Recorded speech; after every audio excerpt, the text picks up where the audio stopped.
Hello dear, welcome to basics of physics. और आज हम बात करने वाले हैं इलेक्ट्रिक डाइपोल के बारे में। ठीक है, तो देखते हैं इलेक्ट्रिक डाइपोल क्या होता है। इलेक्ट्रिक डाइपोल, इलेक्ट्रिक डाइपोल, ठीक है। तो एक ऐसा अरेंजमेंट जहाँ पे दो इक्वल एंड अपोजिट चार्जेस क्या होते हैं, हमारे सेपरेट होते हैं। इक्वल एंड अपोजिट चार्जेस क्या होते हैं, सेपरेट होते हैं। ठीक है, इक्वल एंड अपोजिट चार्जेस क्या होते हैं, सेपरेट होते हैं। ठीक है, तो उसको हम क्या बोलते हैं, इलेक्ट्रिक डाइपोल। और ये सेपरेशन जो हम लेते हैं वो ट्वाइस ऑफ एल या फिर ट्वाइस ऑफ ए की फॉर्म में लेते हैं। ठीक है, अच्छा, डाइपोल का जो मिड पॉइंट होता है, ठीक है ना, उसको सेंटर मानते हैं इसको। ठीक है, और जब ये सेंटर हो गया, इसका मिड पॉइंट है, तो ये सेपरेशन एल हो गया, ये भी सेपरेशन क्या हो गया, एल हो गया। ठीक है, ओके। अब डाइपोल की अगर बात करें कि डाइपोल जो है वो एक्चुअली डाई प्लस पोल से मिलके बना है। डाई प्लस पोल मतलब डाई मतलब टू, और पोल मतलब पोल का अराइज हो रहा है, यानी अराइजेशन ऑफ पोल, पोलराइजेशन हो रहा है। ठीक है, यानी कि दो चार्जेस अगर हम सेपरेट कर दें अलग अलग, ठीक है, तो वहाँ पे क्या है, क्रिएट होता है, डाइपोल क्रिएट होता है। या तो वो खुद से सेपरेट होंगे या किसी एक्सटर्नल सोर्स की वजह से कर दिए जाते हैं। ठीक है, तो वहाँ पे क्या होता है, इलेक्ट्रिक डाइपोल आपका क्रिएट हो रहा है। ठीक है, ओके, तो वहाँ पे क्या हो रहा है, आपका इलेक्ट्रिक डाइपोल क्रिएट हो रहा है। अब अगर बात की जाए, ठीक है, कि नेट चार्ज यानी टोटल चार्ज कितना है, total charge on electric dipole, तो टोटल चार्ज कितना है, देखिए इक्वल एंड अपोजिट चार्जेस हैं। ठीक है, तो टोटल चार्ज कितना हो गया, ज़ीरो। कितना चार्ज हो गया, ज़ीरो। लेकिन क्या डाइपोल की वजह से इलेक्ट्रिक फील्ड जीरो होगा, तो इलेक्ट्रिक फील्ड जीरो नहीं होगा डाइपोल की वजह से। ठीक है ना, क्या होगा, इलेक्ट्रिक फील्ड जीरो नहीं होगा। ठीक है, ओके।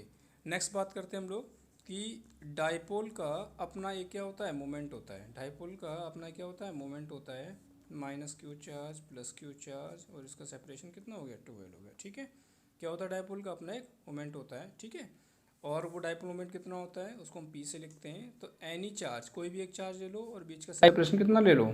ठीक है, तो डाइपोल मोमेंट क्या होता है आपका, कोई भी एक चार्ज और बीच का सेपरेशन, वो क्या होता है आपका, डाइपोल मोमेंट होता है। ठीक है, अब डायरेक्शन की बात कर लेते हैं डाइपोल मोमेंट की, यानी कि यूनिट वेक्टर ऑफ पी, है ना। तो डायरेक्शन की अगर बात करेंगे तो डायरेक्शन हमारी हमेशा माइनस क्यू चार्ज से प्लस क्यू चार्ज की तरफ होती है कन्वीनियंटली। ठीक है, तो डाइपोल मोमेंट की डायरेक्शन क्या होती है, माइनस क्यू चार्ज से प्लस क्यू चार्ज। और डाइपोल मोमेंट होता क्या है, क्यू इंटू टू एल, यानी कि एक चार्ज और उनके बीच का सेपरेशन। ठीक है ना, ओके। अब बात करते हैं कि सॉरी, इसका फिजिकल सिग्निफिकेंस क्या होता है। Physical significance of dipole. देखिए होता क्या है कि कुछ मॉलिक्यूल्स ऐसे हैं जिनका डाइपोल मोमेंट क्या होता है, ज़ीरो होता है। अब ये डाइपोल मोमेंट जीरो होने का क्या मतलब हुआ, जैसे कुछ एलिमेंट यानी कुछ मॉलिक्यूल हमारे ऐसे हैं, जैसे CH4 हो गया, मीथेन, या फिर CO2 यानी कार्बन डाइऑक्साइड। इनमें जो पॉजिटिव चार्ज और जो नेगेटिव चार्ज हैं, ठीक है ना, इनके सेंटर्स, इनके जो सेंटर्स हैं वो सेम प्लेस पे होते हैं। कहाँ होते हैं, सेम प्लेस पे, मतलब कोइंसाइड कर रहे हैं। ठीक है ना, तो दोनों के चार्ज क्या सेंटर्स क्या होते हैं, चार्जेस के, इन मॉलिक्यूल्स में जो भी सेंटर्स होते हैं, जैसे CH4 के पॉजिटिव चार्ज और नेगेटिव चार्ज की बात करें, CO2 के पॉजिटिव चार्ज और नेगेटिव चार्ज की बात करें, तो उनके जो सेंटर्स होंगे वो सेम प्लेस पे होंगे, कोइंसाइड कर रहे होंगे।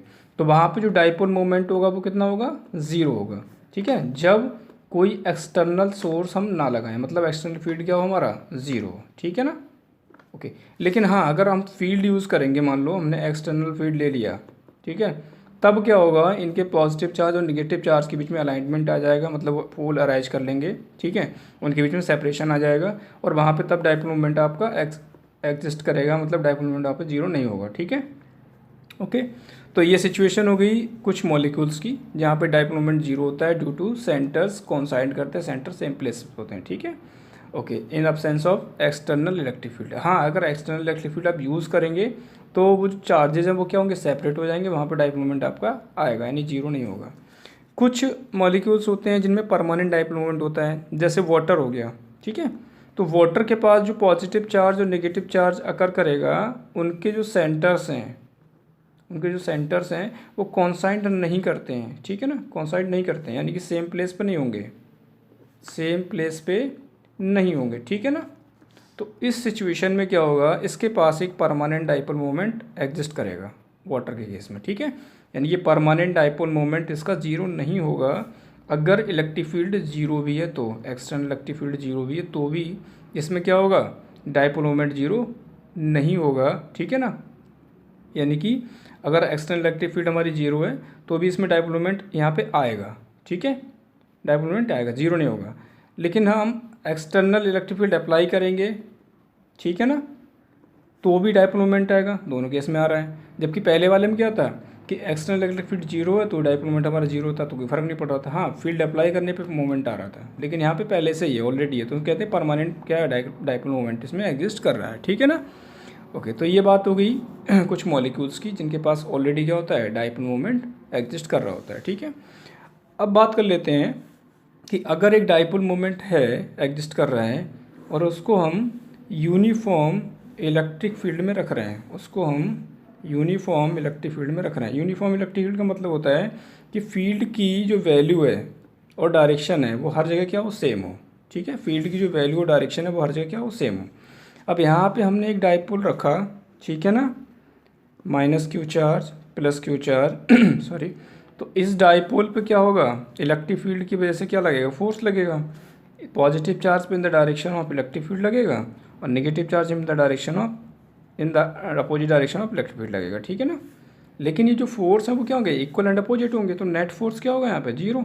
यानी टोटल जो फोर्स होगा वो कितना होगा, minus Q E plus Q E, यानी कि ज़ीरो। एक इधर लग रहा है, एक इधर लग रहा है, दोनों क्या होगा, जीरो। इस पर कोई भी टॉर्क वगैरह नहीं आएगा जो इसको मूवमेंट करा पाए, ठीक है ना, कोई भी टॉर्क नहीं आएगा जो इसको मूव करा पाए, यानी ये क्या रहेगा, आराम से रखा रहेगा पैरेलल जब हम इसको फील्ड में रखते हैं। लेकिन अगर यही केस होता है नॉन यूनिफॉर्म में, नॉन यूनिफॉर्म इलेक्ट्रिक फील्ड की अगर हम बात करें, ठीक है ना, नॉन यूनिफॉर्म इलेक्ट्रिक फील्ड की अगर हम बात करें, तो फील्ड की जो वैल्यू होती है वो हर जगह क्या होती है, अलग होती है, कहीं पे ज़्यादा कहीं पे कम, है ना। इस तरह से फील्ड क्या होती है, वेरी करती है। मान लो इस डॉट से मैंने फील्ड को दिखाया है, तो एक जगह ज़्यादा होगी, एक जगह कम होगी। अब यहाँ पे हमने कोई डाइपोल रखा, ठीक है, माइनस क्यू और प्लस क्यू, तो डेफिनेटली इस पर कोई फोर्स लगेगा और इस पर भी कोई फोर्स लगेगा, ठीक है। दोनों के फोर्स की जो वैल्यू होगी वो कभी भी ज़ीरो नहीं होगी, ठीक है ना। अगर फील्ड आपका नॉन यूनिफॉर्म है तो नेट फोर्स जीरो नहीं होगा, डेफिनेटली वहाँ पे एक टॉर्क आएगा जो कि जीरो नहीं होगा। तो वो टॉर्क क्या करेगा, इसको मूव करा सकता है डाइपोल को। तो इलेक्ट्रिक फील्ड अगर यूनिफॉर्म यूज़ कर रहे हैं तो पैरेलल रखने पे, फील्ड की डायरेक्शन रखने पे डाइपोल पे कोई टॉर्क नहीं आ रहा है, कोई फोर्स नहीं आ रहा है, वो आराम से पैरेलल रखा हुआ है। लेकिन अगर नॉन यूनिफॉर्म में रख रहे हैं तो वहाँ पे कुछ फोर्स, कुछ टॉर्क एग्जिस्ट करता है जिसकी वजह से वो क्या करेगा, मूव करेगा, ठीक है ना। तो जो इम्पोर्टेंट बात है वो ये है इस डाइपोल के कॉन्सेप्ट में कि डाइपोल है क्या, ठीक है। डाइपोल पे टोटल चार्ज कितना है हमारा, जीरो। इलेक्ट्रिक फील्ड जीरो होती है, नहीं होती है, इलेक्ट्रिक फील्ड जीरो होती है, नहीं होती है, ठीक है, ओके। डाइपोल मोमेंट की डायरेक्शन क्या है, एंड डाइपोल मोमेंट की डायरेक्शन क्या है, डायरेक्शन कितनी है, minus Q into plus Q, ठीक है। और ये होता क्या है, क्यू इंटू टू एल इसका मोमेंटम होता है, ठीक है। तो ये सारी बातें याद रखनी है क्योंकि ये सारी बातें यूज़ करी जाएंगी आगे कैलकुलेशंस में। और जो भी हम कैलकुलेशन करते हैं डाइपोल के थ्रू, वो डिस्टेंस कहाँ से लेते हैं, सेंटर से, ठीक है। तो आई होप आपको ये समझ आया होगा। अगर कोई डाउट, कोई प्रॉब्लम है तो आप मुझे कमेंट सेक्शन बताइए। And thanks for watching.